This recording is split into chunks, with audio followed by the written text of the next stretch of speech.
Hello, everyone. We're starting soon. Get ready.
Welcome to the LZ Sports Show, everyone. I am your host, Mark Adam, coming to you live from the WPG Sports headquarters, which is still my house. Restrictions are lifting, but we haven't ventured out to actually film together yet. We'll see how all that pandemic stuff shakes out. While I got you here, I should point out that you can follow us on all the social medias. So Facebook, Twitter, Instagram, YouTube, Twitch. This is streaming just live on YouTube today. We've been having some technical issues last couple of weeks, so I'm going to pare it down. We're going to do YouTube, and then if this goes well, we'll start to add on and add on and add on, just so you know. So normally you can see us streaming live on Facebook and Twitch as well, but for today, it is just going to be the YouTube stream. You can give us a call or a text at 431-800-4555. That's the WPG Sports line. You can also email us at thelz@thewpg.ca. That's always it's such an awkward transfer, isn't it? You can email us at thelz at the W. I don't know. It just sounds whatever. You can email us. I am joined by my co-host here, Mr. Keith McKnight. Sir, how are you doing today? My good man, I'm doing well. How are you? It's great to be back. It's been quite a while, and it's just nice to be back to talk sports right now.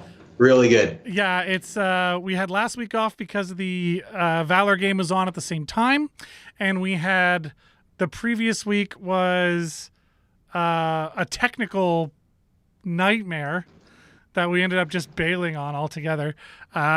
So it's been a ride. Switching to this whole Sunday format at 1:00 has had some bumps. Because if you're a follower of the show, you know that we generally go live. We were going live at 11 a.m. the day after every Jets game, and we were discussing all that stuff. But this year, obviously, that's like the Jets are done, and so we're switching to a weekly format, and it's been a ride, everybody, and thanks for joining us on it. I do want to point out, though, that there's a chat box. Where's the button here? Oh, there it is. There's the chat box. You can fill up this blank void here with your thoughts if you're on YouTube. Go right ahead and do that. That would be awesome. And otherwise, let's get down to business, shall we, sir? So the NHL is all done. You and I haven't really had a chance on the show here to air out our thoughts. And now that it's a little farther removed, I wanted to ask you, overall, Jets season alone, we'll get into some other stuff after, but Jets season alone, how do you think that sort of played out this year? I think it went surprisingly well, but not surprisingly in like a negative surprise. Kind of like the Jets went in and swept one of the best teams in the first round, and then they got swept by a team that, listen, I have had my word. I have had to swallow and eat my words and pride on this show many times, of like, opening and counting my chickens before they hatch and so on with the teams that I pick. You and I can both vouch that I wrote Montreal off not even making the playoffs. And you questioned them not making the playoffs. And then here they were, and they went all the way to play in the final. It's just absolutely crazy how that worked out. And for the Jets to lose to the individuals who went on to, I'll quote Seth Jones on, not Seth Jones, Anthony Duclair. When he said, because he just got that contract in Florida, that 3-year, $18 million. Don't ask me how I know that. And he said, it's not something to be upset about that we lost to the Tampa Bay Lightning because, one, they were the Cup champions before, and they went on to win it again. So you got to give Montreal and the Jets, they tried against a good team that went on to lose to a really good team as well. So I think the Jets season, for all the negativity that I said about trade Scheifele and all this and that, overall, I think the team had a great season. But do I still think that we need to move on from certain players? 100%. Yes, I do. But let's be positive about this. The Jets had a great season. I think they surprised a lot of their fans. And myself personally, I was very surprised Montreal just walked all over them. Yeah. It was absolutely crazy how this playoff, it's a different beast, like you and Zoner were saying to me, because I just really got into the game more and, being involved with it and exposed to it. And you've explained this to me. It is a different beast. And it's just like playoff hockey and regular season hockey. I was like, wow, it is two different things. 100%. Very, very different. And it's crazy that that's a thing. I don't know. It's when you watch the regular season of the NHL and then you watch the playoffs, they're night and day different games. It's so weird. It's this mentality that takes over in the playoffs, and it just everything changes. Everything. It's the atmosphere, the energy. It's almost a little bit more electric. One, things are a little bit tighter. The passing's a little bit more crisp. It's just. Whew. It's something really to watch, and I'm just growing more and more, one, in love and in awe and my appreciation level for it and how hard this game actually is. I was just like, whew. Yeah, it's not an easy game to play at the best of times, and when you're playing it against the best, it's even harder. So, but I bet it's a lot more fun. No, but the Jets had a great season overall, and, celebrating their 10th anniversary is a very big thing, too. That's a massive milestone, right? And, I'll always remember when Brian Little, one of his first interviews when the Jets came back, was like, when we moved to Winnipeg, it's a night and day difference. And I was like, wow, these guys really love playing here. So I just think, the city's still behind the team no matter where they go. The 10-year milestone is really, really big, and it just really... I don't want to say it sucked because, it was a reason why there was no fans there being allowed to. But could you imagine, for the 82-game regular season, if there was one, the way that we could have had it with a team celebrating a 10-year mark? That's a big deal. The energy in that arena would have been just as big as when the Jets first came back. Yeah, if we're allowed to have fans in the stadium next year, we're going to have to celebrate the 11th as if it was the 10th. Just 11 seasons. Totally right. The right? big 1-1. If they're going to have the 2020 Olympics now, there's nothing wrong with doing that. I love where your head was at. I'm glad you said that. So glad you said that. Yeah, I mean, I don't know. I'd like to see a huge thing made of it, and forget the 10. Don't be like, oh, we're celebrating our 10th season. Celebrate 11, 1-1. Do it. Forget the round number. Why not? It's a write-off year. Don't worry about it.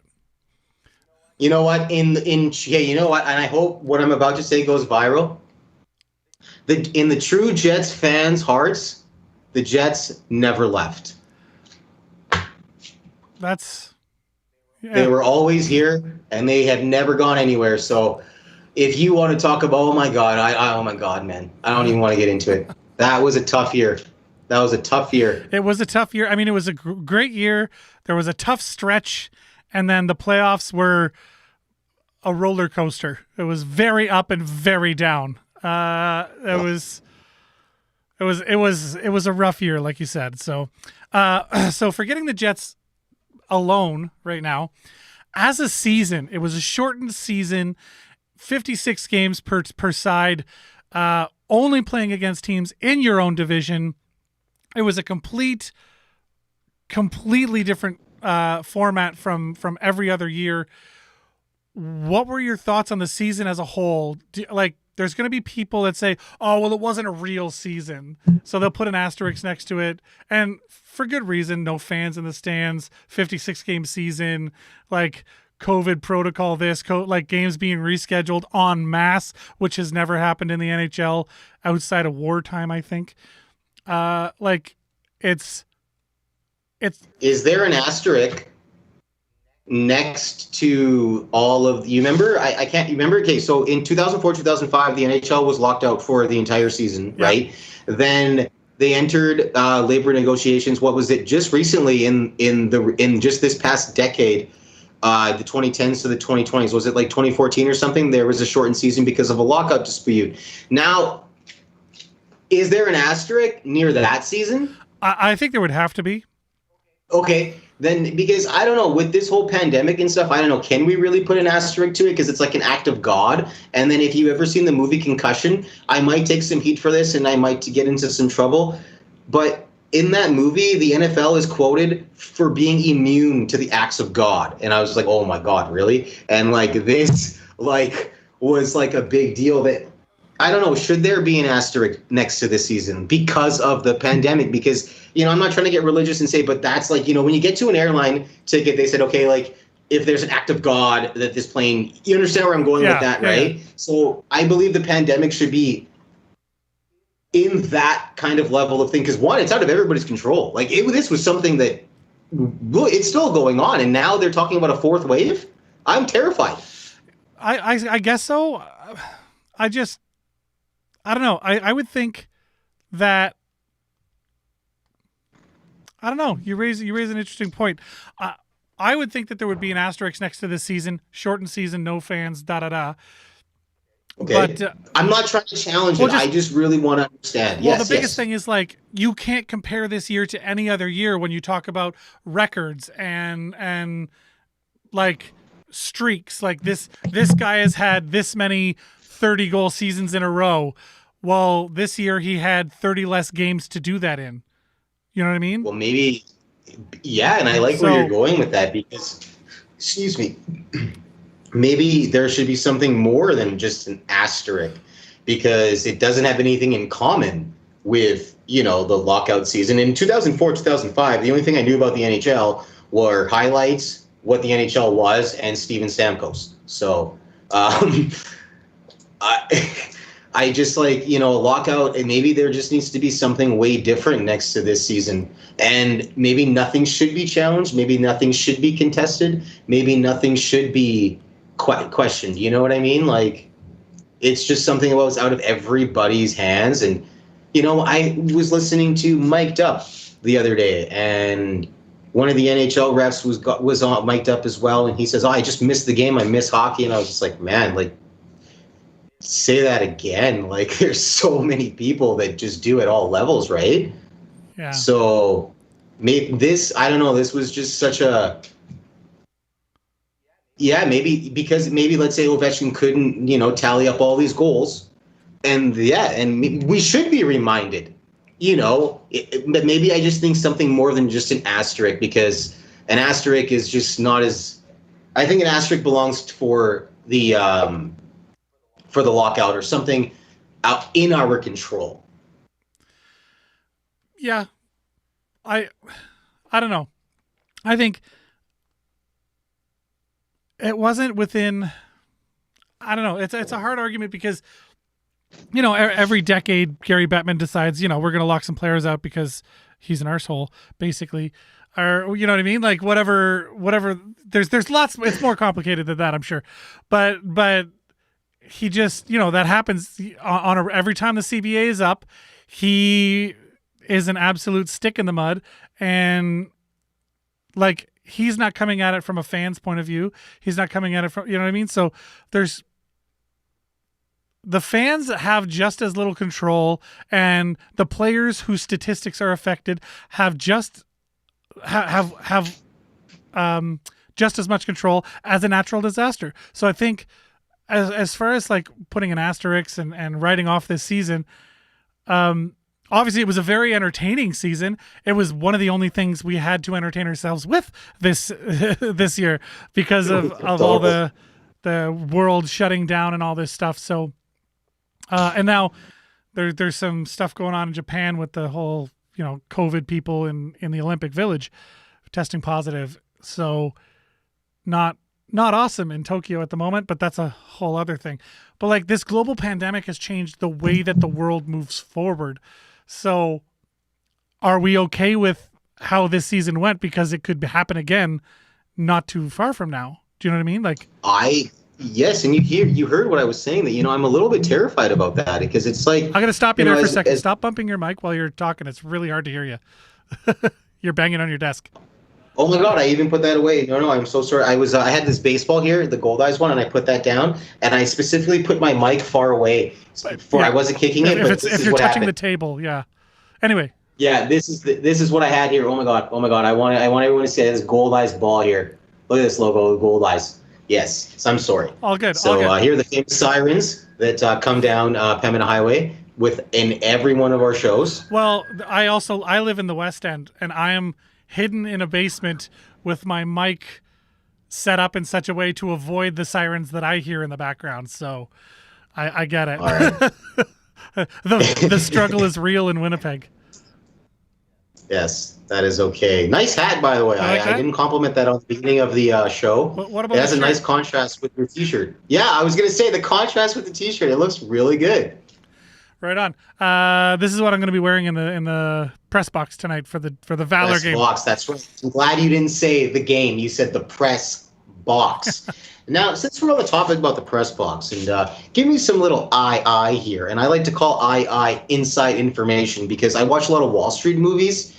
So it's like I feel like in my first life and in like my dreams, I'm like this like conniving Wall Street trader. So give me some inside information, even though we're taking this public on the show. What do they serve up there? Do they hook you up with like some popcorn, some like soda? Do they give you hot dogs there? Do you get to buy food up there at least? There's no buying food. They do give us popcorn and water. And when there's a doubleheader, when there's two games back to back, because the stadium is home to all of the games this season right up until August 24th.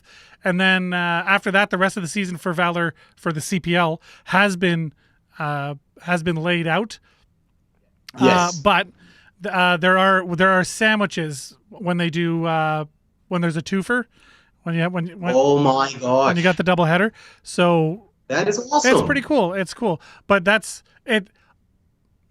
I don't want to say you're not there for the food and the treats and the concessions. You are there for the action, my friend. I was just asking about the little bit of because it's how are like they treating us? Also, yeah. Like I'll tell you a quick story here. I was watching this movie called The Last Days of Lehman Brothers. Talk about Wall Street and my inside ego.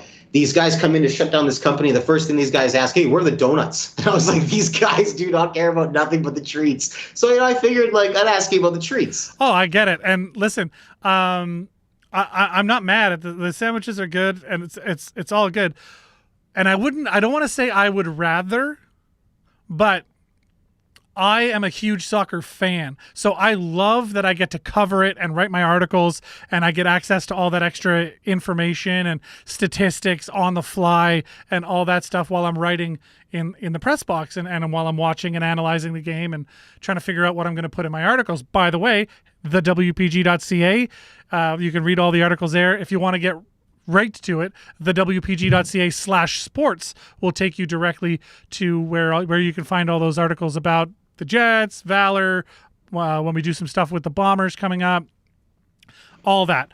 But as a soccer fan, and I was a season ticket holder the very first year for Valour, so Whoa, you never told me that. Yeah. That's the second team in your life that you have been a season ticket holder to, and I want everybody to know that.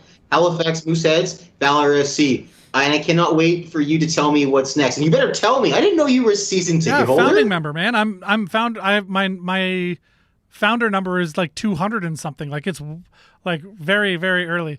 I'm not going to lie to you right now. I'm a little. My heart is warm well, with you telling me this right now. I have a warm feeling in my stomach for a team that. Wow, good for you. I'm really happy that you're such a dedicated fan. Good for, oh my God. Well, that's the thing is like. I'm blushing here, but you can't tell. As a fan, I love that I get that access and stuff because as a fan, it intrigues me. But I'm up there working, and it's like it's a lot of work to get those articles done and out, and I hope that they come out pretty polished and easy to understand and give you some information and backstory to the game that as somebody watching on TV you wouldn't know, because that's what I want. If you're a fan sitting in the stands or you're a fan on TV, you should still be able to read my article about that game and take something new and interesting away from it more than what you watched, you know? And yes. But as a fan, I would also like to have 3 or 4 beer per half and sit down with the loud crazy people making all the drumming, screaming noises and be part of that crew just enjoying the game.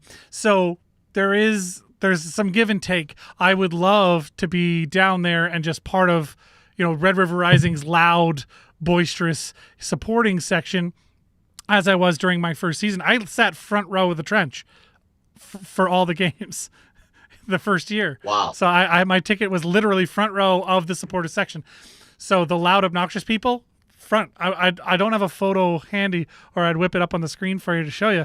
But like that's maybe I'll get it ready for the next episode. But the point is, being a fan, you're watching it from the press box is a completely different experience than watching it from the stands. Same as when we were doing our previous project and we were sitting in the press box for the Jets.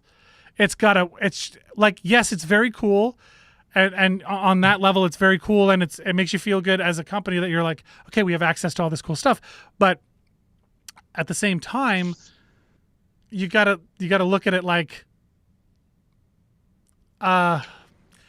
where they're working. I know how you feel. Like yes, I know you're exactly not there. what you mean. You're not there to be a fanboy, but you're up there to gather information. Yeah, you can't take pictures. You can't like show off or anything. Like, yeah, you got to like be quiet. You got to be super professional. There's definitely an expectation of. I got into a lot of trouble when I was with 1290 at first, and Rick Ralph. I love him to death, and he's like, "Hey, Keith, you don't take pictures up there with players because I would hate to see your pass get revoked." And I was like, wow, thank you so much for looking out for me, because I asked Connor McDavid, Ryan Nugent-Hopkins, and 2 other players for a photograph. And, it was kind of quiet. I knew I shouldn't have done it. I knew that. But, there was nobody around, and I just asked one of the girls there, who's refilling all the candy, hey, take this photo quickly. Here, guys, let's just be quiet. I'm just a big fanboy right now. And then thank goodness that Rick Ralph, he warned me, and I didn't ever do that again. And, I really owe a lot to me not ever being fired in this industry to Rick Ralph. So Rick Ralph, if you're out there, if you hear this, I'm forever grateful to you. There you go.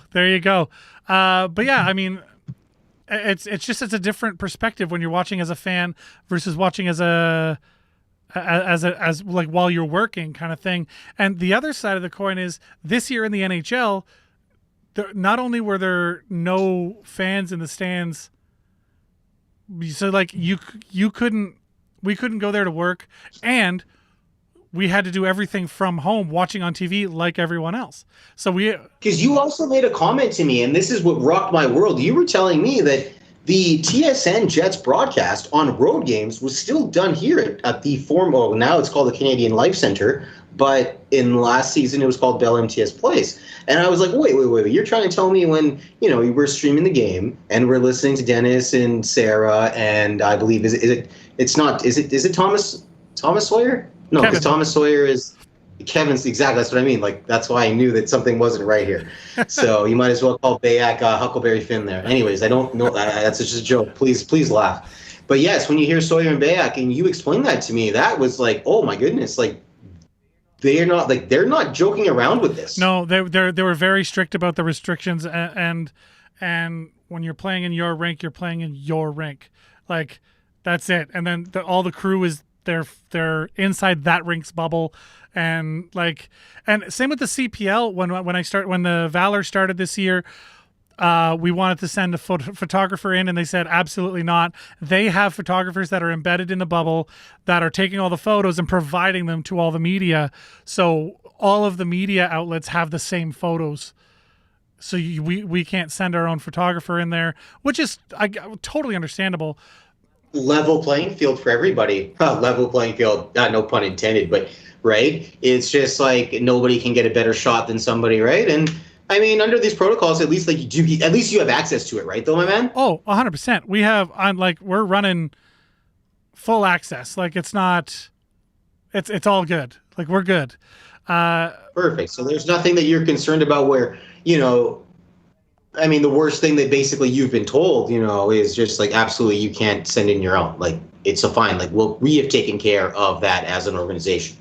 Yeah. Like they just straight up don't let you in the building. So it's crazy because as media, when we go into the Valour games, I have to stick a thing up my nose, up both nostrils, twist it 5 times in each side, then put it in this little vial. They squeeze it into this thing, and then you have to wait until this little line shows up. And you want one line to show up, but if you get 2 lines, you're in trouble. So it's not even just as simple as one of those thermometer tests before you go into, some buildings. They just check your temperature. They check your temperature. Yes, they do. Right? It seems like you get COVID tested before every game. Yeah, like basically 100%. That's crazy. And the fans when they go in, they have to have their QR code saying that they're fully double vaccinated. And that was my next question for you. Now, I'm not asking if you're vaccinated because I just saw a news story where a server was denied a tip because she wasn't vaccinated. So regardless if you're not, let's just say like you have been double vaccinated now. Not double. I've been single vaccinated, and this week you said it. I didn't ask. You said it. This week I can get my second one. So then I'll be fully vaccinated. Okay, so because where I'm going with this now, I booked in May and I didn't get my appointment until late June. So then this week I can get my second dose. Okay. So either way, where I'm going with this, it's like, will you still have to be COVID tested every time you go in once you're double vaccinated? I don't know. That is not a me decision. And I've asked that question, and the answer that the lady behind the desk there said was, I don't know. And that because I can't blame her, right? They got it. Yeah, exactly. That decision comes from the government and the CPL and the Winnipeg Football Club in general. So those 3 organizations, as it funnels down, they'll have their rules and regulations set up. So we'll have to wait and see how that sort of plays out. Perfect. Now, since you just made a comment about the Winnipeg Football Club, I was just recently on their website, and the CFL has been given the green light to have full tell me if I'm wrong here, because I read the article and I don't want to be quoted mistakenly here. No, you go ahead, because I know where you're going with this, and I think you're right. Yeah, is the CFL permitted to have full capacity?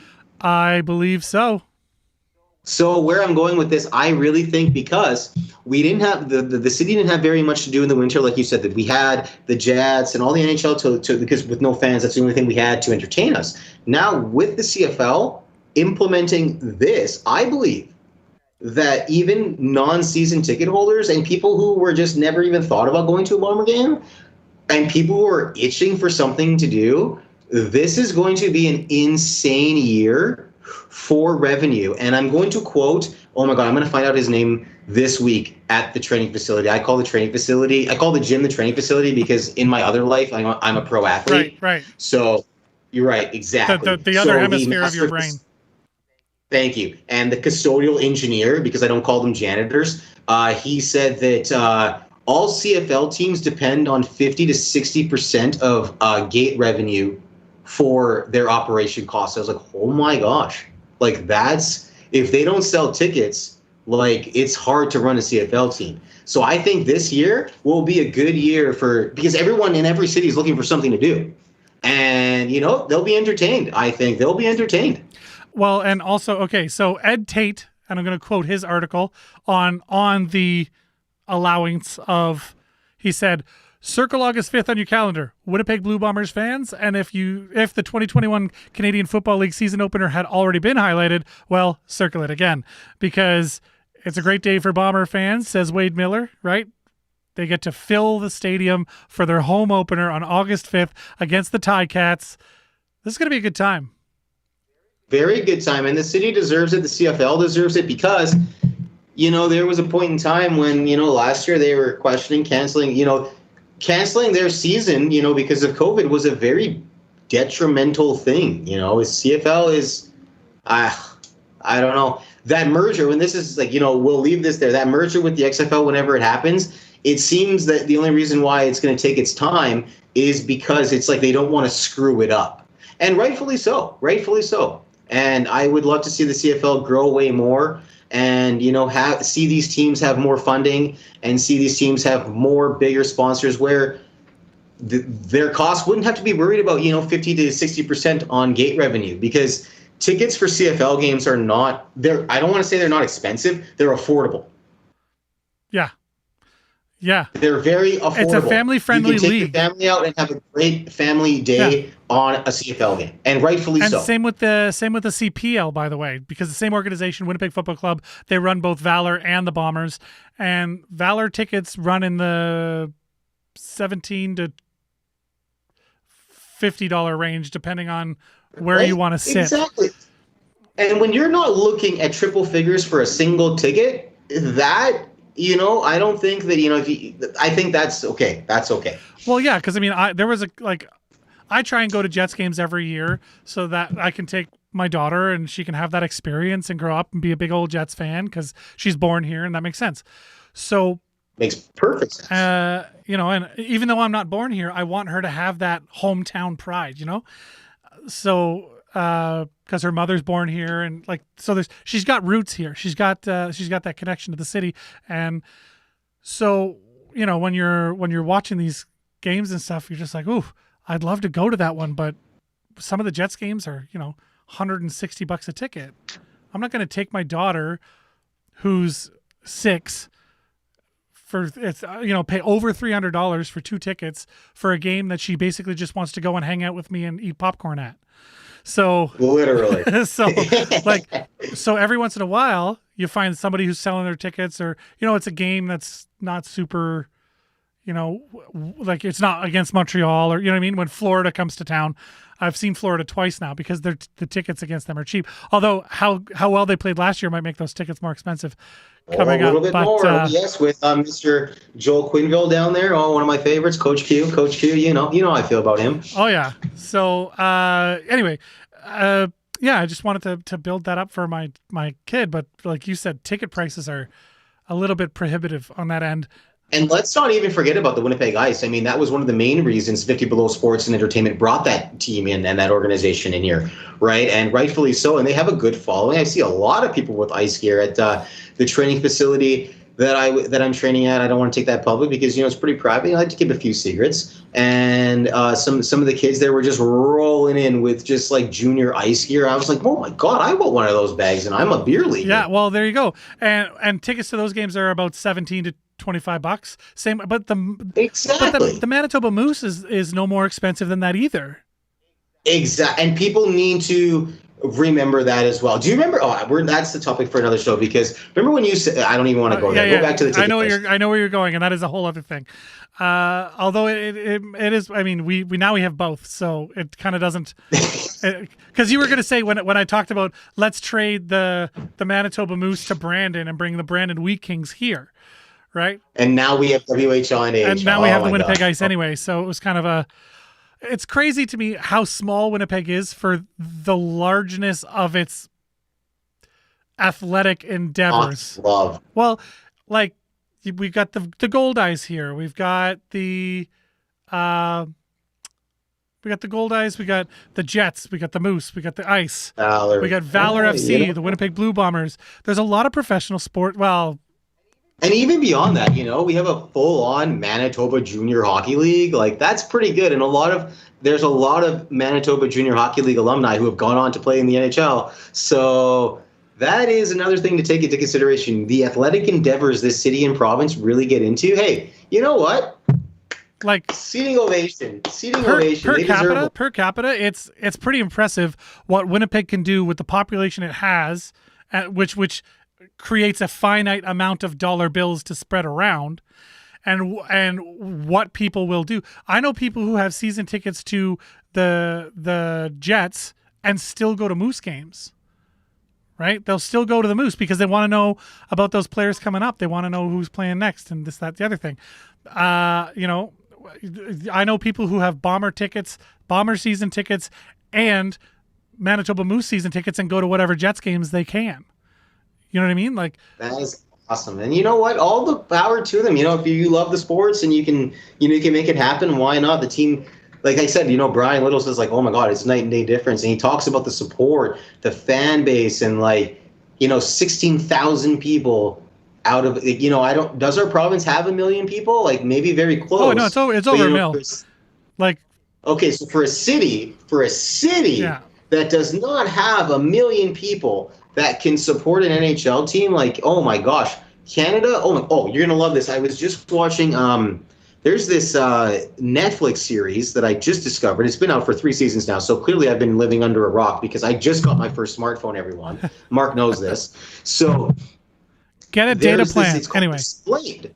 And I was looking at cricket because I was born in Guyana, and being born in that country, we play cricket. So they were saying that, they tried to get cricket going in Canada, but no, Canadians took to ice hockey because it was colder. And I was like, okay, well, that's fine. And then look what they're doing with it, right? Yeah. Think about it. Manitoba Junior Hockey League, there's a WHL team here, and there's an AHL and an AHL team. If a homegrown kid is born here, can play all his minor hockey, like pee-wee, bantam, novice, amateur, whatever levels, though, juvenile, and so on, then go on to play juniors in his home province, and hopefully go on to play major juniors, and then go on to play in the farm system, and do it all right here. And Manitoba is very strong for hockey. Very strong. It's well represented in the world of hockey. Especially when you consider the per capita thing, like the population. Right.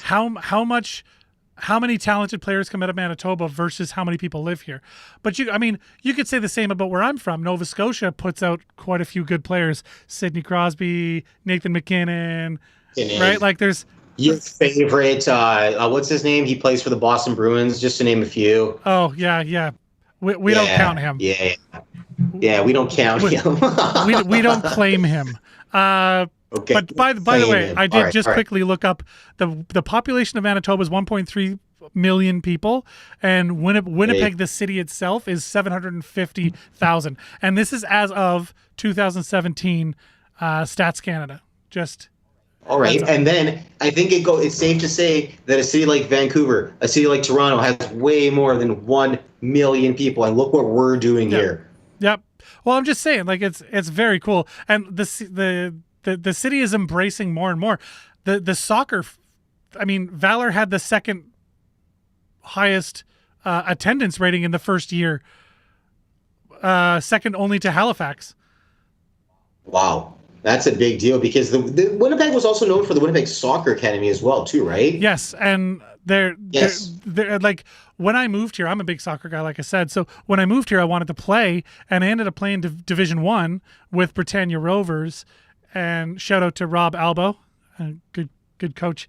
But former national junior team coach, right? And now he's the coach of Valour FC, right? No. I'm talking about my coach from Britannia Rovers, Rob Albo. Oh, I thought you said Rob Lowe. I'm sorry. Rob Gale is the coach of Valour. Oh, Rob Gale. Yes. So you know where I was thinking Rob. Yeah. I know where your brain got sideways. It's cool. But Rob, we all cheer for the coach with yellow hair, which when we have our next guest on today, you'll understand. So, it's like the soccer here, the community here for soccer and sports in general was way bigger than I was expecting. And of course, I'm coming from Halifax, which 420,000 people, I think, is the population of Halifax. But like, so it's not that big a jump. It's not quite double the size when you come to Winnipeg as far as population is concerned. But the support of sports here in this province is huge. And I'm really impressed. You know? Yeah, the fans get really, really, really behind it. And yeah, you know, even the Gold Eyes have their own big following too. Yeah. And it's not something to overlook. It's not something to overlook at all. I am not a baseball guy. I have tried year after year to be interested in baseball, but with 162 games and, you know what I mean? It's so much. It's just so much. It's too much. So I'd be a really good first baseman because I'm left-handed, so I wouldn't have to open up my body and my frame to throw the ball because my body would already be open and ready to go. There you go. I was told that there you go. by Drew Jensen. He played provincial baseball for Baseball Manitoba. So Drew Jensen, shout out to you. Thank you for coaching me through that. You never know. You never know where I might end up in my because my brain goes sideways all the time, as Mark says. Every once in a while, it takes a little tangent. It's okay. I get it. Life with... That's why we're friends. That's why we're friends, because you're the man and you get it. I try to get it anyway. I have a hard time keeping up some days. But listen, we're rolling here. Let's talk a little bit about what we want to see from the Jets next year. And then after that, I'm going to have another guest on who is going to join me from Red River Rising. It'll be Kyle Gilson, and we'll be talking Valour FC from then on. And that's how we're going to roll. So let's talk Jets next year. What do we need? We need a defenseman. Is Logan Stanley being exposed in the draft? To me, that's the vibe I'm getting. Well, I'll tell you, there was a fan poll put out, and he made the bottom of the list for people that we were willing to expose. So I hope they don't, because either way, though, listen, I just don't want to see the kid be held back. Like, if the Jets are going to keep him, like, they have to, like, grow him, build him, train him, and just, like, you know, like, let him, like, when I say let him go, like, let him do his thing, you know? Like, I'm a huge Logan Stanley fan from the time he was in juniors. When when the Jets traded up for him, I was so jacked. I was so amped. I have a Logan Stanley bobblehead. Yeah. Oh, there you go. Like, I should trade you my Shifley one. No pun intended. No comment there. But you're not going to trade me that one because Logan Stanley's a hot commodity. He is, and he's you know, he's this monster that we could, like, potentially he has the ability to be the next Byfuglien. And I think that's where I'm going with. But let's say when you say bring people in, like, if they have to beef up the defensive line, like what? Like, who's there? Who do you think? Who do you think they need to talk to? Who do you think they need to reach out to? Excuse me. Well, there's lots of defensemen. You said something about your prediction on a certain defenseman when we were talking on the phone the other day, and I don't want to out you because it was a pretty bold statement. So maybe Seth Jones? Well, there was that, and there was the other one. Say the other one. I'm not going to believe me. It's okay. Say it. You said Dougie Hamilton.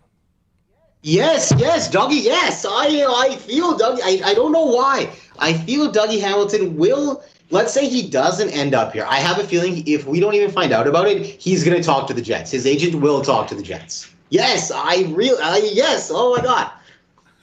So sounds like we're on the right track with that one. But so answer that for us out there, sports fans. Remember that we do have that chat box that you can say hello in. Fill this big black void over here, or I guess it's this way. My Vanna White skills need work, but yeah. Fill that up with your thoughts. Also, comment below, send us an email, whatever. We'd love to hear from you. So who do you think the Jets need to add on the defensive core for next season? Also, what other pieces? Because that's my next question to you, Mr. McKnight. What other pieces do we really need? We need to make a trade for Vladimir Tarasenko because he wants to trade out of St. Louis because he did not like the way the medical staff handled his surgery. And I was speaking to Dr. Kumar Ramnath, one of the show's biggest fans in Coon Rapids, Minnesota. So he was speaking with the medical team about that. And he was just like, yeah, this young man does not enjoy the way they handled the way he wanted to approach his shoulder injury. So if he's going to continue asking for a trade, I think it's time the Jets, really, really, really be like, okay, look, let's bring in a superstar here. And hey, if we got to move on from some players, let's go. Let's break the bank. Let's open the wallet here, and let's let Chevy be a mover and a shaker in this industry and bring in somebody who's going to really make some noise, because this team, they celebrated 10 years, and then now all of a sudden, we have only had one successful conference finals loss to Vegas, and here we are, right? We swept a good team, and then we got swept by a really, on paper, a really bad team, media-wise, right? Because we all wrote them off. So, some of these guys, just 10 years is a long time. Here's the thing.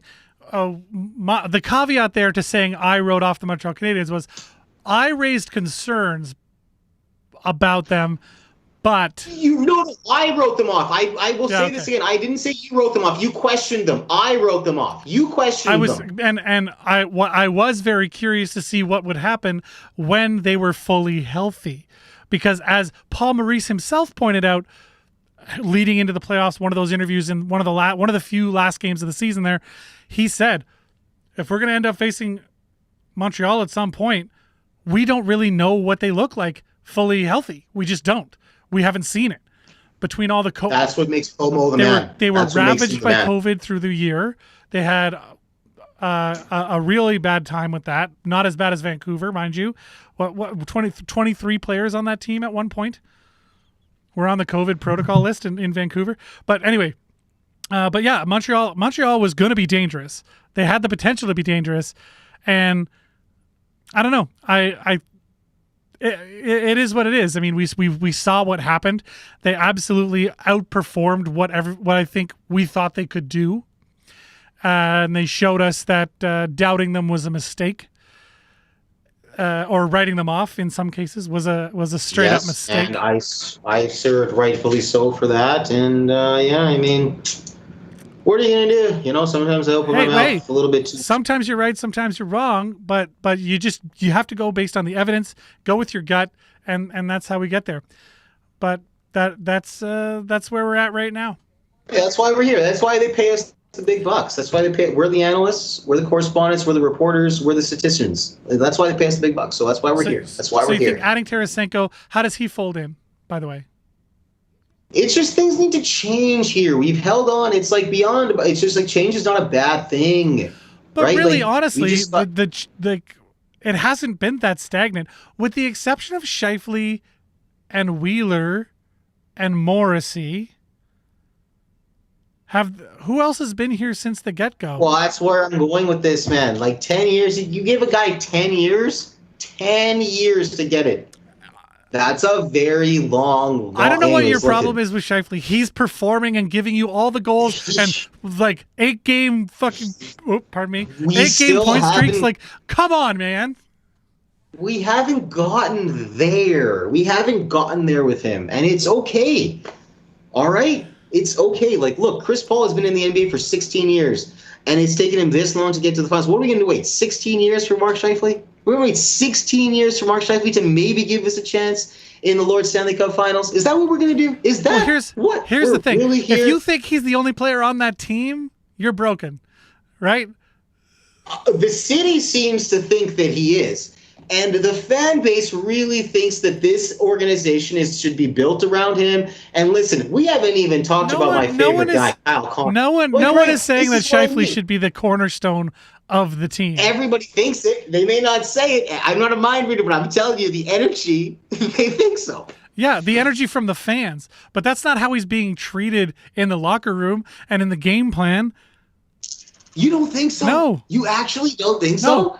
He's absolutely an important part of their offense, but he's not the only weapon they have. He's not the guy that they're trying to get the puck to every play. He's not the guy that is out there triple shifting like a Connor McDavid. He's not out there like a Nathan McKinnon trying to be a powerhouse skating around everybody. He's out there as part of his... He certainly gets the expectations and the respect of one of those players. So why does he not perform like because one? He's not that type of player. It's apples and oranges. Okay, you're really helping me understand this. Thank you. That's There's okay. not. Now, then maybe I need to accept it that he's just not that type of player, even though people think that he No, is. you think I people like. think he is. As watching the I game, think. I don't I think think he's a we superstar need to player. open up a poll. I think we're gonna open up a poll. If we're gonna open up the chat box today after the Valor, we're gonna do the poll. We're gonna figure out a way to open up this poll on our site one day. I'm telling you, we're gonna do this. I'm telling you right now, Mark Scheifele is a superstar player because he is a team guy. He is not a Connor McDavid. He is not a Sidney Crosby. He is not an Alexander Ovechkin. That's not his. I don't think he's a superstar. First, 100% he is. That's. He's an I all-star, don't. multiple times all-star. He led the team in points for most of the season, right? Like, what do you want from the guy? He's So here, let's blame this on the scouting department because also we didn't run the ad. So run the ad and then you'll cut me off here because I know I'm getting a little out of hand. I'm going to run the ad before we drop to our break, and then we'll get Kyle in here. Yes. Okay, you said, okay, Keith, we're not going to find a guy like Mark Scheifele who loves playing here. Okay, listen. I get it. You love playing here. That's fine. Perfect. Everybody loves playing. Ryan Smith loved playing at Edmonton. The guy publicly cried when he got traded. Okay, if that's okay, if Scheifele's got to cry, that's fine. That's fine. But it's just like, oh my gosh. I don't even know. You've got me going here. I'm all riled up now. I just Scheifele, like. He gets the superstar attention, he gets the superstar love, but he doesn't perform like one. He does. He just doesn't do it the way that you think he should. So he loves playing here. He's a 7th overall pick in the Jets' return to Winnipeg. Okay, that's 2011 draft, right? Nikita Kucherov is a 58th pick overall. Forget about who loves playing here. I blame the scouting department. Who wasn't paying attention to Kucherov? Kucherov has 2 Lord Stanleys. We have none. That's a foresight problem. Like, hindsight is 2020. Yeah, he's a great player now, but you don't know. That's the whole thing about a draft. You're making bets. The scouting department. These guys did. Oh, look at Jonathan Drouin. Look at Jonathan Drouin. I'm a huge Drouin fan, right? I watched him play in Halifax with my season tickets you mentioned earlier, but like watching him play, he was a phenom at that level. But then when he tried to break the NHL, he wasn't there. So then maybe Scheifele needs to play for the Moose then.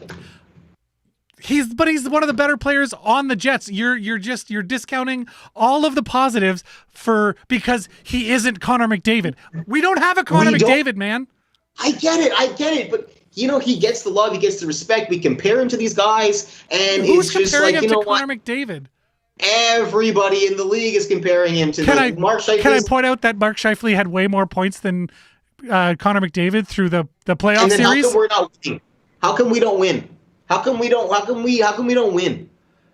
Dude, one team out of 31 gets to win the cup every year. Okay, all right, but it's just time that we start winning. Okay, all right, it's just time that winning becomes the main focus here because we're not winning. We've given these guys a shot. It's time to. If teams have to rebuild, how come we're so afraid of rebuilding? Because we have a team that actually can win.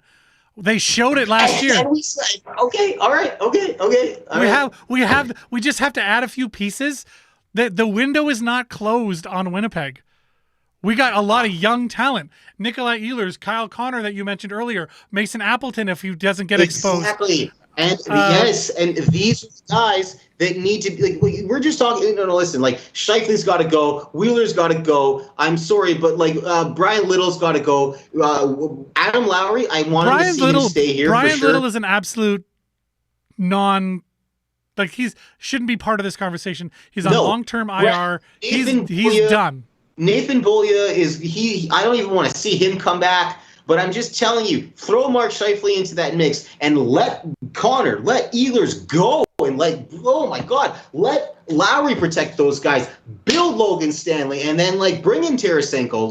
Then bring in I don't know, maybe we got Pionk. The fans love him. You love him. He performs well. Oh my gosh, it's okay. It's all right. It's okay to move on.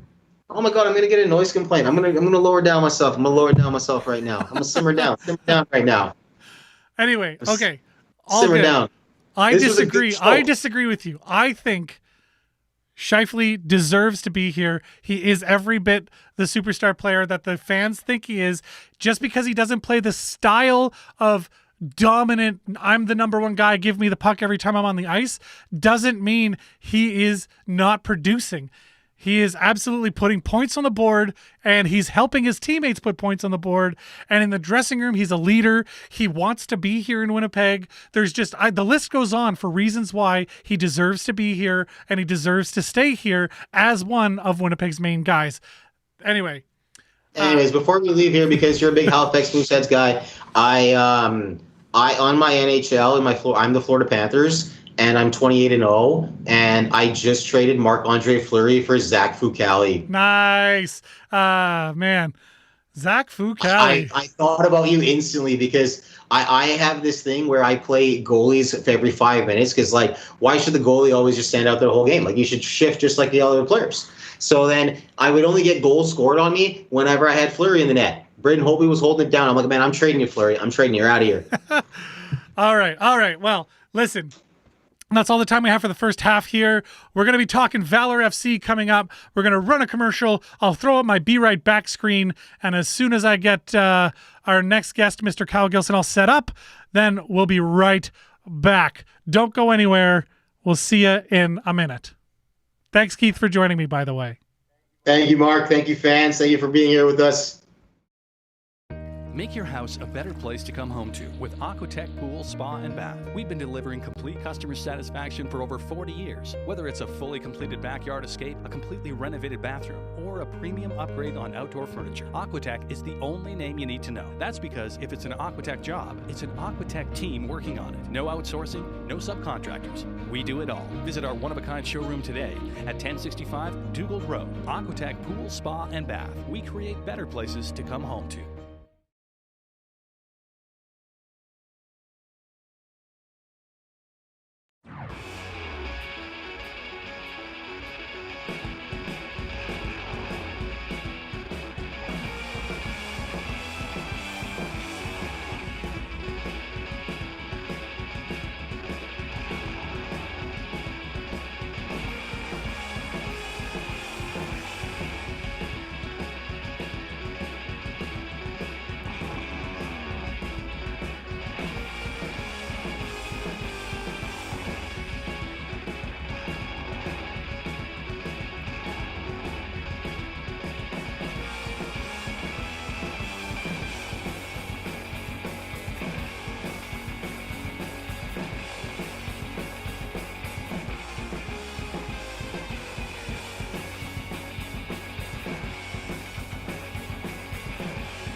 We are back, everybody. Thank you for joining me here again.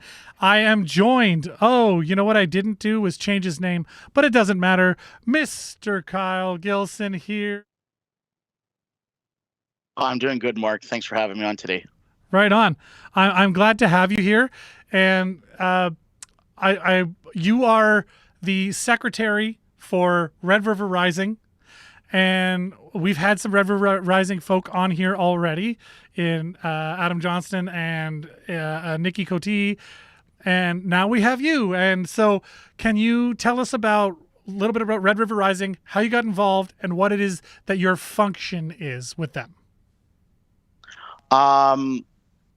Red River Rising's a supporters club that started in 2017.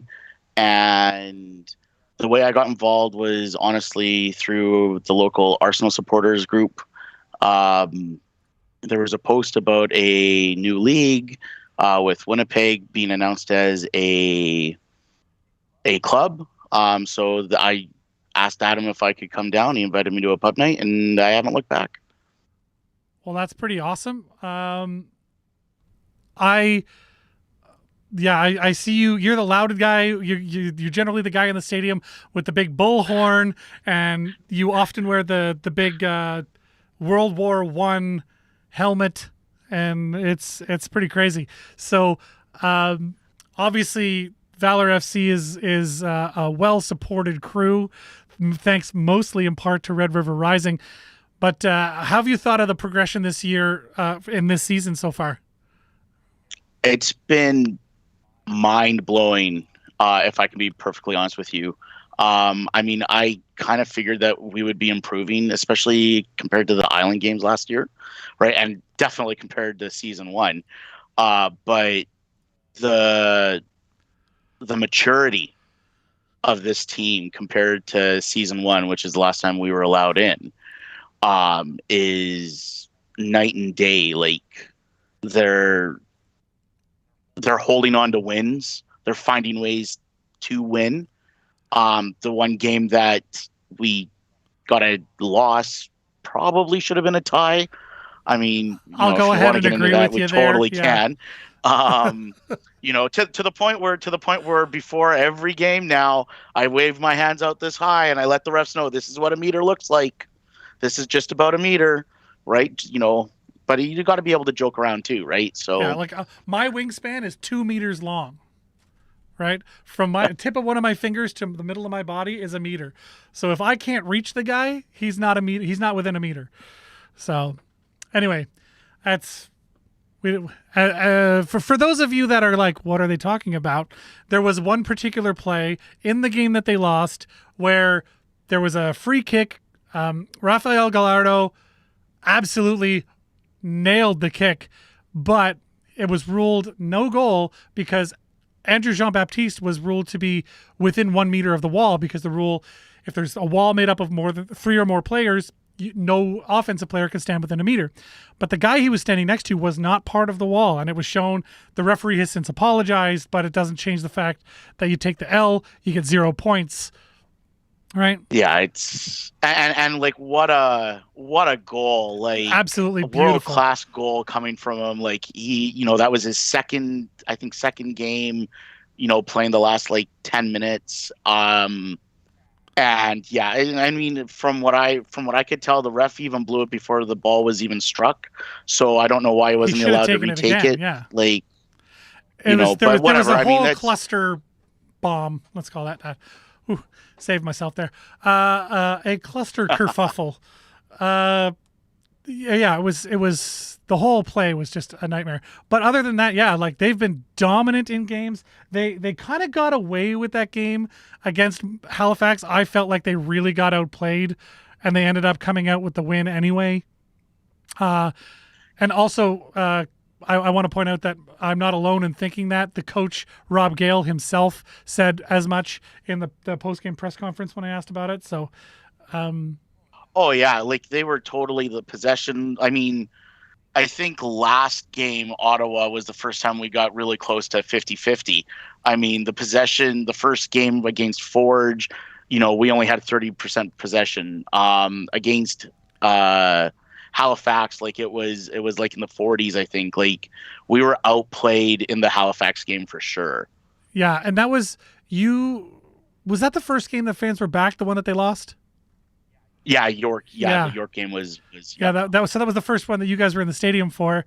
Not that you were at the stadium for, that you were in the stadium for, because for those first 3 games, you guys were extremely loud from outside of that gate.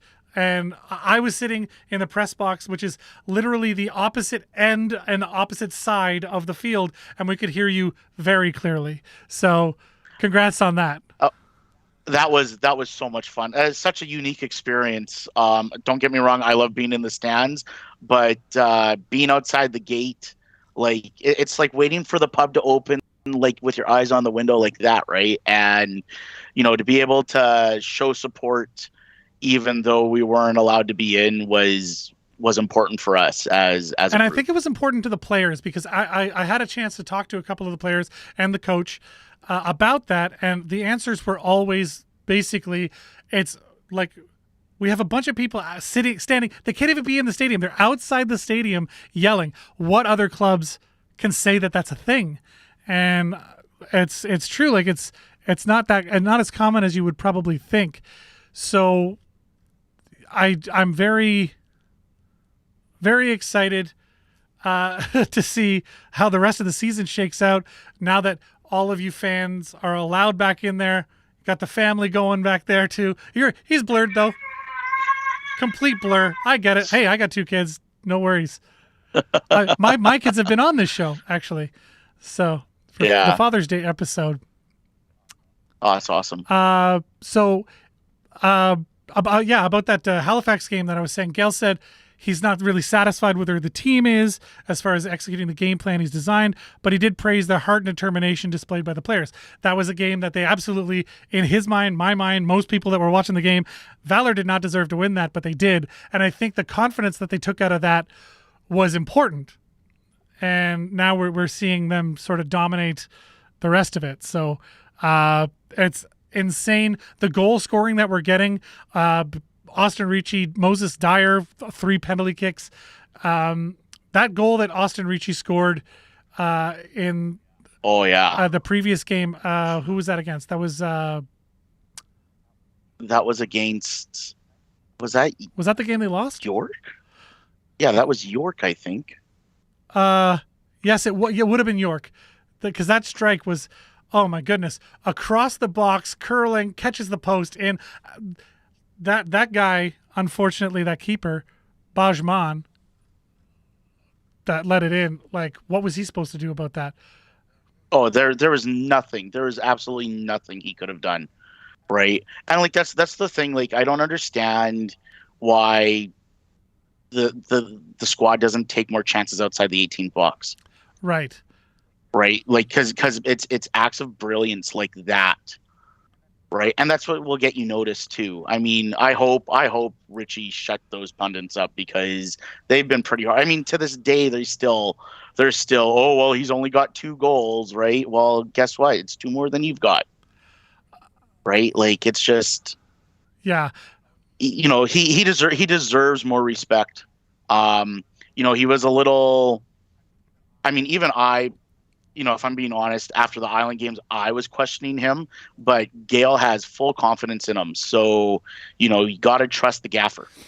You just got to trust him. Yeah, absolutely. I'm just trying to figure out which game. It wasn't the... Hold on, I can just search Bajman. It doesn't matter. But I'm just curious, because it wasn't the York game. They didn't lose the game that he scored in. So it was when they played... Oh, then it was Forge. It was the second time they played Forge. That's right. Yeah. That's right. So that was the thing.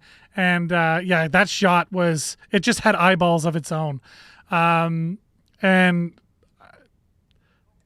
we've seen this team pull that type of a shot off before. In the first season, it was Goyette. No, Goyette did a phenomenal shot from, like, it looked like 20 or 30 yards out. Like, it was an amazing, it was a highlight reel shot. So we know that we've had the caliber on the squad even in year 1, right? So it's just yeah, they just got to go for it sometimes. It's insane how good the club has been, given what all of the analysts at the beginning said. If they make the top 4, wouldn't that be a good thing? They've got the skills for that, but they were really counting Valour out of the running here, and that has absolutely not been the case. I'm just trying to figure out, as far as standings go, we're sitting atop the table, 12 points out of a potential 15, or 15 points, sorry. 15 out of a potential right 18. Now, yeah. Absolute insanity. No one expected that. Their last 6 is win-win, loss, win-win-win. No other squad. Forge, 2 losses, both coming against us. Right? Sorry, just give me a quick second. Yeah, the kids. So yeah, the Valour FC sitting on top of the table. Forge not that far behind. They're 1 loss different. So they've got the 2 losses to 4 wins. So 12 out of 18 potential points. Still looking like they're in good shape. Pacific FC and Cavalry FC both with 11 points each. And then there's a drop. York, Atletico both at 6. Halifax at 5. And FC Edmonton They've got a win, a win and a draw. So they got 4 points.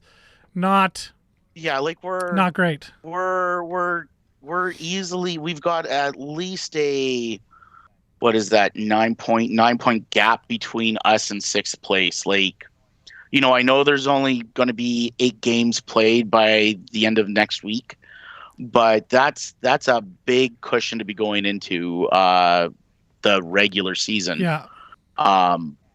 And unfortunately, the schedule is completely lopsided for the rest. I think we play FC Edmonton 6 times, and we play Forge 1 more time. And, the West, aside from FC Edmonton at this moment, is pretty strong. I mean, Pacific and Cavalry are, we're going to see multiple times. Yeah. So, we might have a tough go just because of how the rest of the schedule is going. Like, personally, I don't understand why we weren't able to do 2 home, 2 away, like normal outside of the, because in the bubble we're technically away and home twice. Yeah. One for each team, right? But I think like the league was pretty adamant that it was going to be an unbalanced schedule, and for travel reasons and saving the club some money. Which I mean, hey, makes a lot of sense. We're getting a season out of it. So well, yeah, and we in Winnipeg are especially lucky to be able to attend games and all that. Now and I'm sorry I bumped my mic, with the announcement that the Winnipeg Football Club will be allowed to host a full stadium for CFL games for the Winnipeg Blue Bombers. Where does that leave us with Valour? I haven't heard what sort of direct correlation that's going to have, because that doesn't start till August 5th. So is it after that maybe that, because obviously if that's the case, then Valour FC will be able to have an open forum as well, right? From what I understand, like I called Kevin at the ticketing office earlier this week, and granted, they were still waiting for the updated restrictions at that point. But from what I understand, like he said, like my seats will be my seats. Like they don't think that potting was going to be an issue or anything like that. So if all things go equal, I could see them opening up and trying to fill 6,000 people like they were trying to get in season 1. I mean, yeah, like we had a very high average attendance in season 1, and what was it? Do we have the stats on that? We were second to Halifax, I believe. Yes. Yeah. Well, Halifax sold out every single game. Like, but I mean, they're the only ones that were like, they're the only team in Halifax, like professional team in that area, right? So it's really easy for them to market and have something for people to do.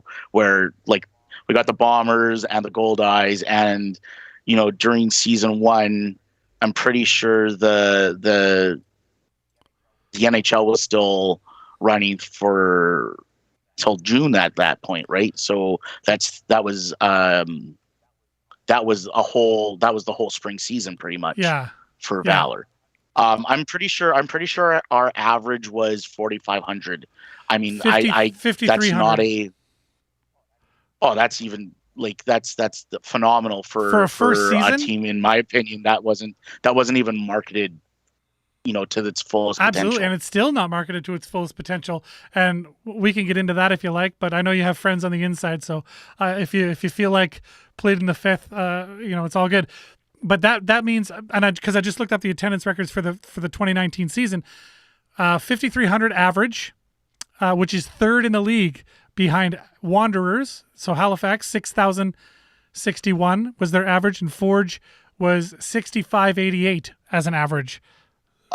Yeah, but you know what? You got to take that Forge one with a grain of salt, because for the first game in CPL history, it was literally free attendance, and they had 17,000 in attendance. Yeah, 17,611. So like that, that those weren't. I'm pretty sure those weren't paying. Those weren't paying supporters for that game. I think those were like they pretty much opened up and tried to get as many people in there as possible. Right. So, you take that out, and that's probably a more accurate average. Again, I know I'm nitpicking, but everybody loves Forge, and it just grinds your gears sometimes. Yeah. Well, yeah, I get it. 2-time champs, though, you can't be upset. They're a good team. They're a tough team, and we beat them twice this year. So whatever. Absolutely. And you know what? Anybody that's I've got fans that are Hamilton fans, and they're like, well, we weren't ready. Well, guess what? You guys played till December because they were in the CONCACAF Champions League, right? So they had the shortest off season. They're all from like Sigma, right? So they all have the same pretty much upbringing when it comes to football. So you know what? Gail's right. We beat the defending champion, the two-time defending champions, right? And we beat them twice. Doubled up. And our record beforehand was 0-1 and like 4 or something like that. Well, and then also before that, it was great because we beat them off the gate, like first game of the year this year. We beat them. And then the next game, we play the second team from last year in Halifax, beat them, which we didn't deserve to win, as I discussed. And then, you know what I mean? So, like, there's such a good, like, momentum moving now. We got out of a game in the second game of the year that we really didn't deserve to win, ended up winning it, took that momentum into the next game, won that one, then moved on, lost that one, which really should have been a draw. Wasn't Valor's best game of the year, but still, heartbreaking when the referee makes the choice for you. And then, we turn around and we beat Forge again. We beat Atletico Ottawa again. So we're not just beating these teams on a one-off. We're proving that 2 opportunities, 2 wins against Ottawa, against Forge, bring on Halifax. We'll see, because if they play their game against Halifax, and if they beat them not playing their game, they're definitely going to beat them if they play their strategy. And Rob Gale knows what he's doing over there. Pardon me. Well, yeah, and like tonight we're against York, and I see it as a must win just because the 1 point was ripped away from us, right? Did we deserve the point? I think we battled enough and kept ourselves in the game enough to deserve the point when it comes to York. And then like next weekend's game against Halifax, I am in complete agreement with you. If we play our football the way that they intend to, we should be able to come away with a win against Halifax. Absolutely. And that's not a slight on Halifax, by the way. That's not a slight. Oh, they're a good side. No. And their counterattack is absolutely stunning. And their speed, right? Even Ottawa's speed, like there was times in the first half last game where it was like, did we have the ball at all? Like, that's how it was from. I mean, you got to remember Valor was attacking the far end, the south end of the pitch. So, we really only see the defending half, right? And like the speed that Valor's been able to keep up with, and our defense, like to be able to handle that speed. And when one can't, the other one steps in to cover themselves. Like it's just okay. So who is your player that's been absolutely? First of all, who is the player you expected to perform and is performing? I'm going to say Jean-Baptiste. That's I was waiting for you to say it. AJB, the beast himself. Andrew Jean-Baptiste. And you can read a little piece on him on the WPG.ca, by the way. Head over to the WPG.ca/sports, and there is a piece there on Andrew Jean-Baptiste himself. But, okay, so that's... And why would you choose him? Well, he came in last year, and him and Julian Dunn were phenomenal together. He got a boot to the eye the first game, which didn't result in a red card. And he was back on the pitch the next game. Like he's a beast. He was one of the best defenders in the Gold Cup in 2019. I can't remember. It was the last Gold Cup that played out, right? Like he was one of the players of the tournament, and he knows what he's doing, and he's a leader, and you can see it. You can see it in the little clips that Valour release, right, to tease us and stuff like that. Yeah. He's just a born leader, nothing but respect. And you see him on the pitch. He's always smiling. He's always giving advice and stuff like that. Like he is. If I almost want to say he's outperforming what was expected, right? With getting a ball off the line, like there's no way Ottawa shouldn't have scored in that first period. Like that should have been in the net. And Jean-Baptiste headed it off the line. It was a wide open net. And I made note of that in one of the articles too. After all the games, if you miss a game, even if you watch the game, have a read of the articles, because I get to sit in the press box. I get to see things from an angle that you fans don't from the stands and or on the One Soccer stream. So have a look after the games. I usually an hour or so after the game, I have the article up.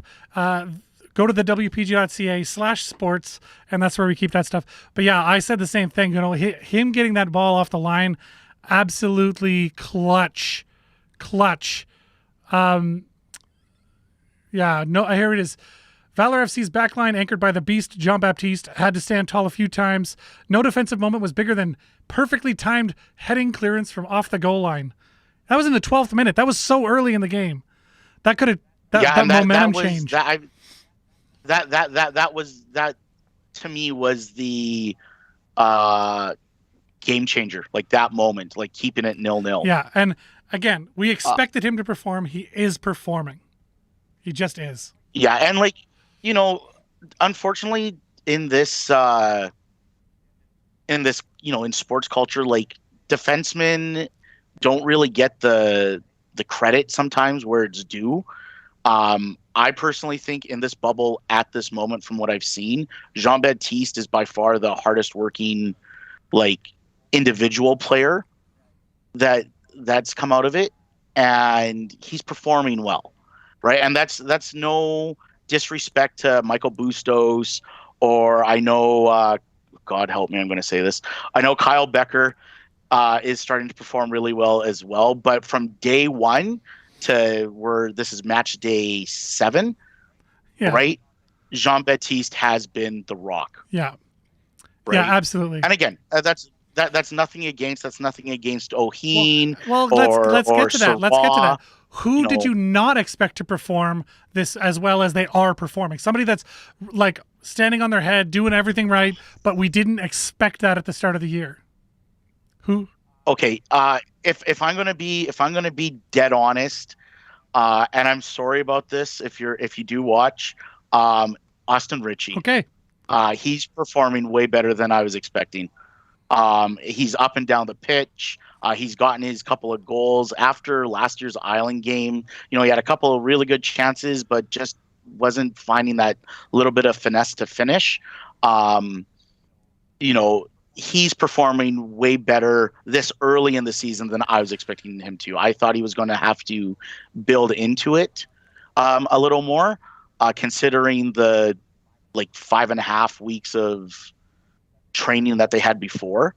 Yeah. And the injuries that they were dealing with in training and stuff like that. And a caliber player like Gallardo just sitting in quarantine, twiddling his thumbs. You know? Right. Well, and that's another thing. Like, think about it. We've got, he started last game for the first time.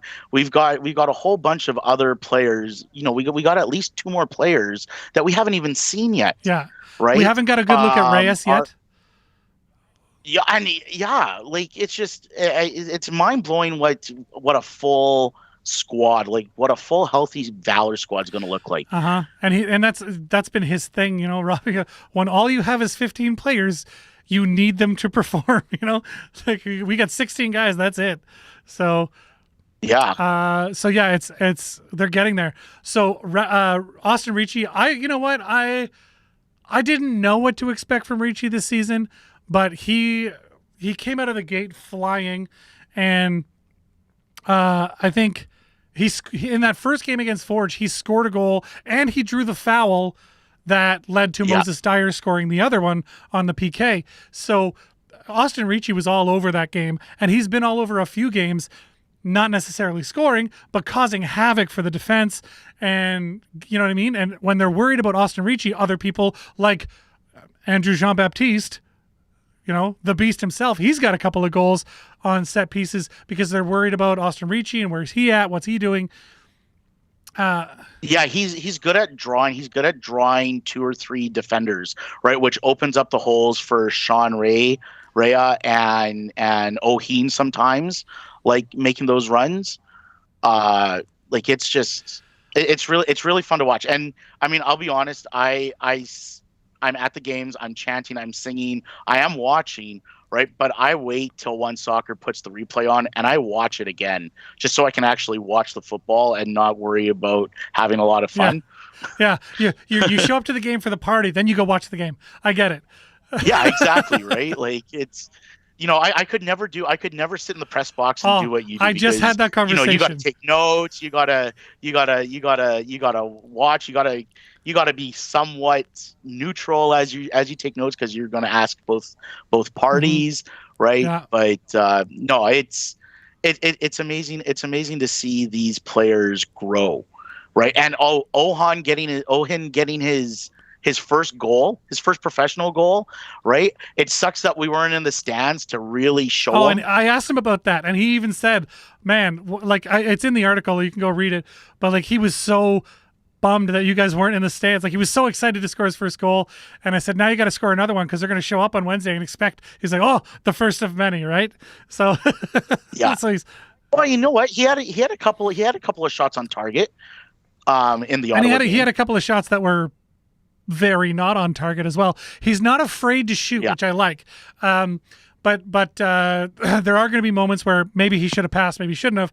But he earns his name, the Rhino. He earns his nickname, 100%. So looking at the stats from him, he's a player that I don't know if everybody expected him to be as solid. I know as absolutely Rob Gale expected him to be every bit as solid as that. But so let me ask you this then. When you have a second there. No, it's okay. Listen, I have kids. I 100% get it. And this is not some professional TSN thing. So we'll just talk more about O'Heen here because his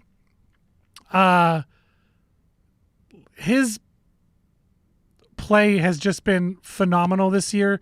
The way he's been like shooting and working at it, and like he never gives up on a play, always moving forward.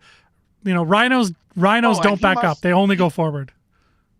He must cover like 50 to 100 clicks in a game because if he misses the goal, he bolts back to get in front of the counterattack. Like, in year one, he had a lot of cards and people were a little worried about that. And the way I see it, players that know how to read the game of football are going to get carded.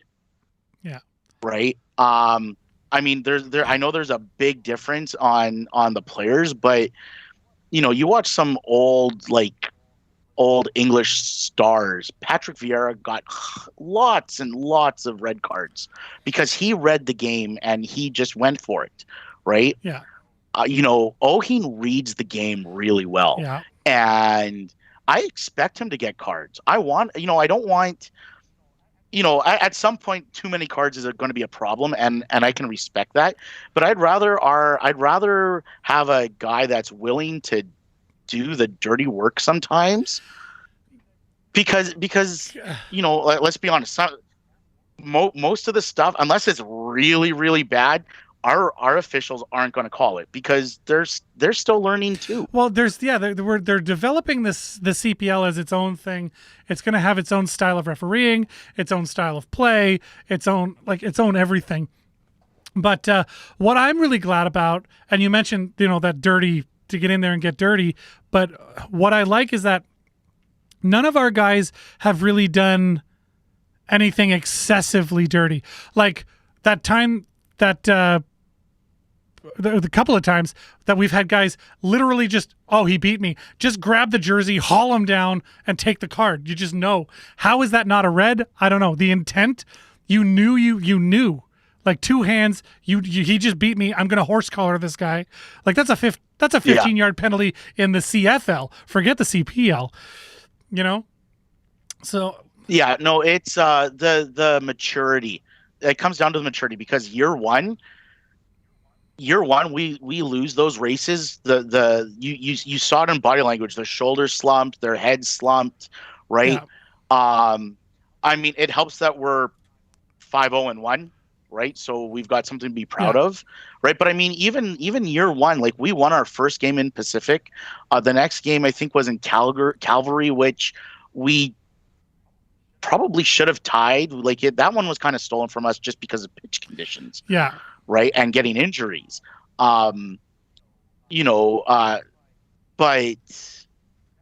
that's the difference is the maturity to okay, water off a duck's back, like play to the whistle, let's go. I mean, there's been a couple of times where some of our players have been whinging at the ref, maybe a little too much, right? And we're lucky that the refs haven't really been giving, there's been a couple of yellows for chirping at the ref for a little bit, taking a little too much liberty with that. But you're right. We haven't done any, at least from what I've seen. And granted, I've got blinders on when I watch Valour sometimes. Yeah. I'm the first to admit it.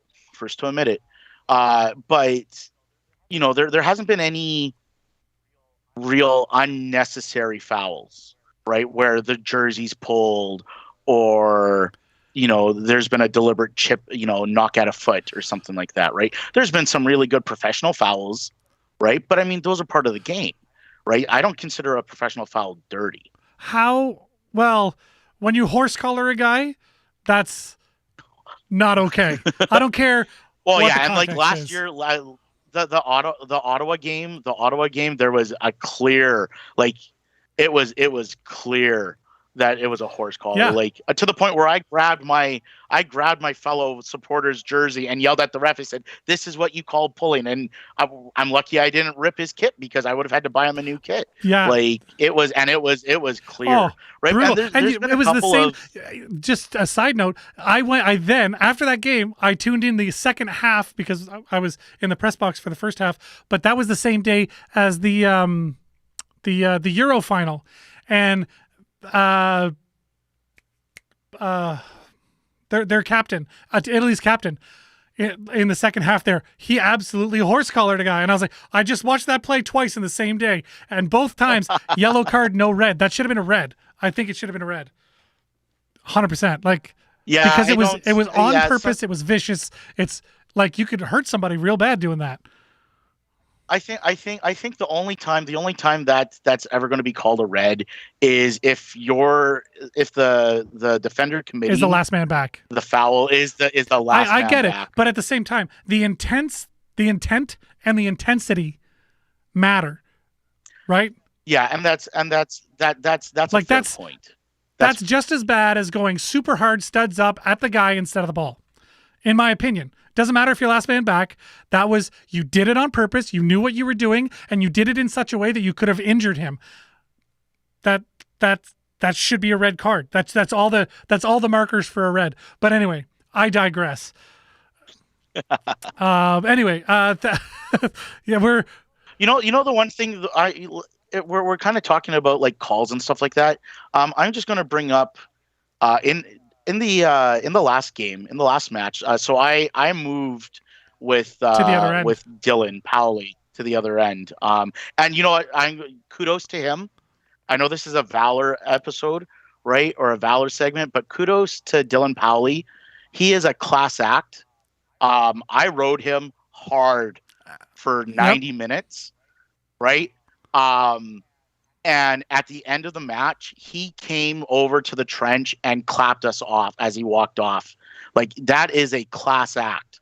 And then on Twitter or Instagram, right, one of our members posted a picture of them like yelling, and Dylan Powley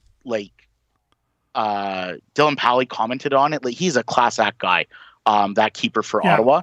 And for me to give him kudos live, like, he is definitely, like, I will, if you're listening to this, Dylan, I will buy you a pint when you're out of the bubble. There you go. Like, you are a class act. Absolutely. Sorry, I digress. But he's also a very good goaltender, by the way. I want to point that he might be one of the better ones in the league. Really good. He made some really good saves last game. Mm-hmm. Some really good. He absolutely stoned the first game they played. He absolutely stoned Gallardo on a beautiful set piece. But Powley saw it the whole way, got the hands on it, right? That because he came on like super late in the game. Oh yeah, like 86 minutes or something like that. Yeah, 86 or 87th minute, and he had two shots on goal. One was a set piece, one was an actual in play shot, and man, Powley handled him. So kudos to him. Continue. One of the things we're talking about, like, refs making calls, and there was a couple of good job, bud. There's a couple of things, calls in the box that weren't called, and and they should have been, like, even from my angle, like on the south end, I was right beside the corner flag. If that was not a penalty kick, then Valour should be carded for diving. That's like, it should have been one or the other, right? And yeah, it's either one or the other. And I mean, and that goes back to any soccer or football that you're watching. If it's taking that much time and VAR is saying no, this isn't a penalty, then it should be a yellow card for diving. I agree. Well, it's not that there's VAR in the CPL, but I would like to post the question to you. Pose the question to you. My goodness, language is leaving me at this point. But I would like to pose the question about. Oh, now I lost it. It was about. Nope, it's gone. It's gone. It's okay. But listen, we've played against some teams that are very good. York, not a terrible team. Atletico Ottawa, not a bad team overall. They got some work to do, but I think, of all the teams that really need to do the work, you got to think that York is working their way out of the basement, right? FC. Oh yeah, I mean, they didn't. Their preseason was a joke. I think they had the bubble for a preseason. Yeah. Like the Ford government wasn't allowing Forge or York any preseason at all. I think like a week and a half, 2 weeks before they were to come into Winnipeg, I think they finally had permission to do it. But you know what? We might as well use it to our advantage anyways, because Manitoba worked hard enough to get our numbers down and get vaccinated. So we might as well have our teams use that advantage. So it's a team sport, and the fans are technically helping the team by keeping the COVID numbers down, right? Yeah, absolutely. Absolutely. But one of the things that we haven't, shockingly, we've been talking for 40 minutes and we haven't even brought them up yet, is the confidence of having a keeper. Sirois. Like, oh my God. Oh, Sirois. Oh, it's so much fun to sing that song, and he knows the words. Love it. I love it. Yeah. But like like some of the saves that he's made, Yeah, you know, 100%. and I totally agree with Gale. You know, it's a team sport. The 10 men in front of him are totally contributing to the record that he's holding right now. But the keeper himself, you know, we got to spend some time to talk about that keeper because He's been unreal. he's on loan from Montreal, but well, same he's thing with getting his Pantemis, first right? professional start. Yeah, well, exactly. And you know what? I think no disrespect to James, but you know, a couple of Red River Rising people were talking, and like, you know, they said like John's ceiling's going to be a lot higher than James, from what we've seen, and that's no disrespect to Pantemis at all. I mean, I would have loved to have Pantemis back. Oh yeah, for sure. You know, I really wanted to see him in person, right? And hopefully we will. Hopefully the Voyageurs Cup, you know, will be against the Impact, and we'll be able to see them, right? That would be an amazing. And that's another thing. If we win the league, going into the CONCACAF Champions League, right? We got that going on for us and get that happening. Jonathan Sirois backstopping us to success. And on the other side of things, you know, I feel a little bit bad for Matthew Silva, who, you know, he got that game in. He was excited to get in there, and it wasn't the result that we wanted, despite the fact that we did discuss that was an unfortunate refereeing decision that cost us the point. But, I mean, yeah, like you said, you got to throw props to Jonathan Sirois. He is an excellent backstop. There hasn't been a bad goalie in any of the games that we've played. You know, we scored 2 goals on a couple of guys. Bajman, again, one of them. That goal that Ricci scored, what are you going to do? Like, there's nothing. There's nothing. I don't think if I'm being like, if we're being factual, the in any of the games that we've played, our performance for during York, you know, there was a few keeper mistakes, right? Even like Dylan Powley last game had a couple of mistakes that luckily he was able to recover, right? And I think it had to do with Ohi not connecting the ball properly, or Richie having the striker mentality of just going for goal and not really noticing that we're 3 on 2. Yeah, that was it. Right? That was insane. And then he tried for that same like, shot that we were talking about how good it was. He tried for that same shot and missed by several feet. Yeah, like, I mean, and it's going to happen. Like, it you know, it is what it is. But you know, there's been very little keeper mistakes in any of the games that we've seen, that we've played with Valour. I mean, there's been some other mistakes, like Ottawa's first match that they played in the bubble. Like, their defense and their keeper were all disorganized. Yeah, like it was. I'm not going to say comical, but like it was almost hard to watch parts of it because that's how disorganized it was. But I mean, what about Rob Gale? His plan, general manager and head coach. The guy's got all the vision. He knows what's going on. He's great with the media. You ask him questions, he'll answer your question and throw in 3 free jokes. Like, the guy, he's got a great sense of humor, great sense of soccer, great sense of community. He's trying to build it so that it's a thing that Manitobans can be proud of. And it's just such a wonderful thing to have here. Red River Rising, you guys are great to have in town. It's all coming up Winnipeg as far as this season is concerned. We have a lot more work to do, but that it's not outside of being done. Yeah, no. The only thing I'm going to say on Gale is, if you look up on Transfer Market, that's fine. You can have it. Sorry about that. If you look up on transfermarket.us and search Rob Gale, he's actually been without a contract since the 30th of June. And the way that we're performing right now, I'm the club better get on that, because It's only getting more expensive. He's it's only getting more expensive. He's been offered other jobs, right? There was a rumor going around in early June about the Chinese Super League offering him a youth position, right? And There'd be some money there. They'll be offering him way more money than the Winnipeg Football Club will be. Yeah. Right. There's certain things like the club itself has to start moving on this, right? And all three of those managers, right? Damien and Patrick, as well as Rob, deserve the time to build this club. They're building the club from the ground up.